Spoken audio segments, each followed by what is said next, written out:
यह जानकर आपको हैरानी होगी कि न केवल हिंदुस्तान, अमेरिका, जापान जैसे उन्नत देशों में ही नहीं, बल्कि यह संसार के स्तर पर, संसार में जो सबसे पहली ट्रेन चलाई गई थी, इसकी ज़्यादा से ज़्यादा, अधिक से अधिक गति कितनी थी?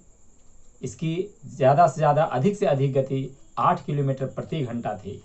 यह वीडियो आपको पसंद आए तो लाइक कीजिए। इस तरह की अगली वीडियो देखने के लिए हमारे चैनल को सब्सक्राइब कीजिए। जय हिंद।